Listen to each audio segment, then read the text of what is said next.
So let's get into the preliminary steps about how to actually control this incessant nagging little voice between your ears. You up for that? Okay, good. So here's first step. The first step is to number one, recognize that you have a little voice and that little voice is not necessarily you.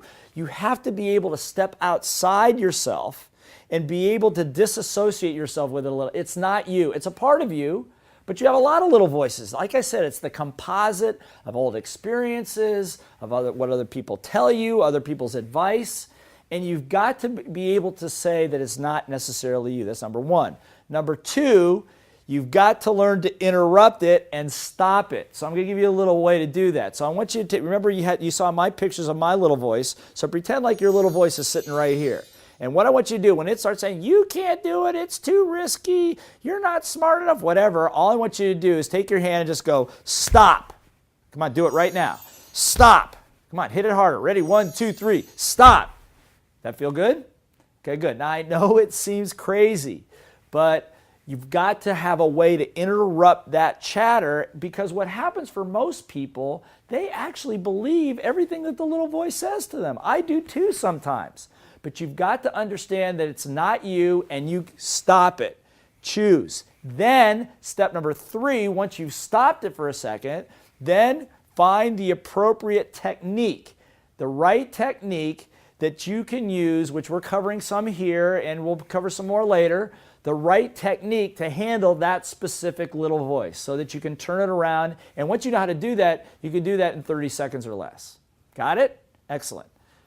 Step number 4. Step number 4 is to do your best, if you have the time, to isolate the origin of that little voice. Where did that thought come from? When did I start thinking like that? Is that me talking? Is that my dad talking? Is that my mom talking? Is that my preacher talking? Who is that? Is that really me?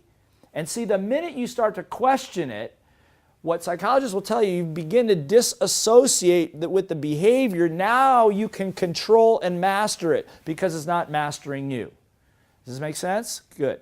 So let's go. And the 5th step of this thing is that once you're able to begin to understand the origin, I want you to have one thing in mind.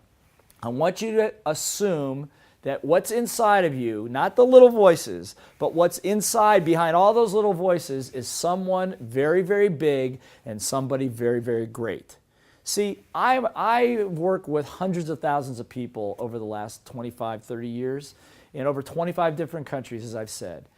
People with small business, people with large business, people with multinational corporations, people with just their families and a small one-person business.